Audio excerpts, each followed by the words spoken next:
but they never say any of the commitment it takes. Yeah, well, that's right, that's right.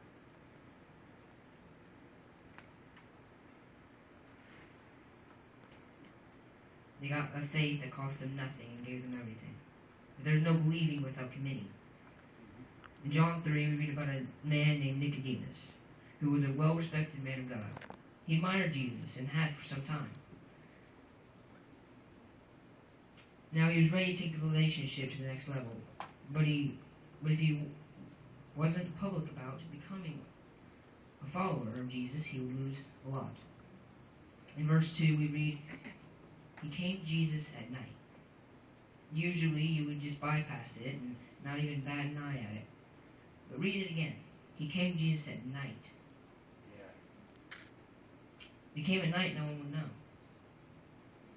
Jesus tells Nicodemus that he can't follow him without him interfering in his life. How has following Jesus affected your life? Question 2.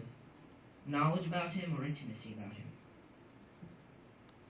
Fans tend to mistake knowledge for intimacy. They don't know the difference between knowing about Jesus and knowing him. In the church, there are systems of learning, but not necessarily intimacy. Now, knowledge is a good thing, but intimacy is better. Yes, yes. Jesus doesn't care if you know every book in the Bible, every verse. He only cares about the level of commitment. That's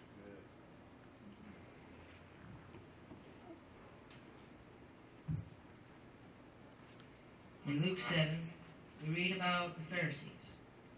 These guys knew everything about Jesus, but they didn't know him. We read how Jesus was eating at the Pharisee's house when a woman came in the scene. Probably in a courtyard where everyone would watch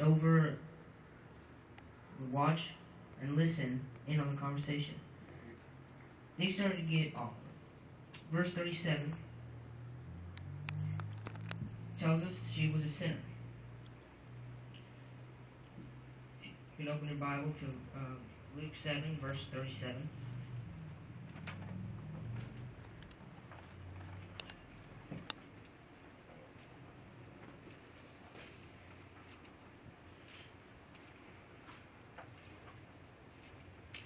It says, when a woman who had lived a sinful life in that town learned that Jesus was eating at the Pharisee's house, she brought an alabaster jar of perfume, and as she stood behind him at his feet weeping, she began to wet his feet with tears. And she wiped them with her hair, kissed them, and poured perfume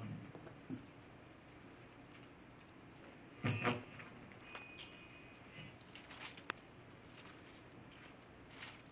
Hearing Jesus' teaching, something happened in her heart. She learned that he was eating at Simon Peter's, something she would never be invited to. But she goes anyway. She walks up to Jesus, kisses his feet, as a tear are streaming down her face. She looks down and notices his feet haven't even been washed. So she takes her hair and washes his feet. She has an alabaster jar of perfume which was on her neck, which she takes off and pours on him. She's giving her life to him. So which are you in the story?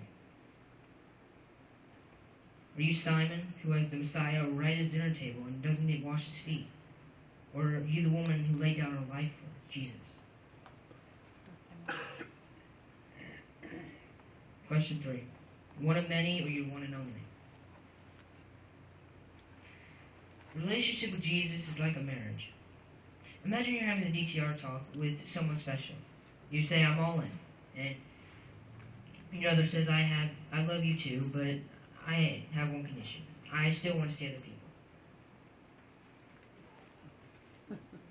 That is what a lot of fans say of Jesus. In Luke 14, we read about another DTR talk Jesus had. Except this time, it's with a large crowd. Jesus was fine with people coming, but he wasn't concerned about the size.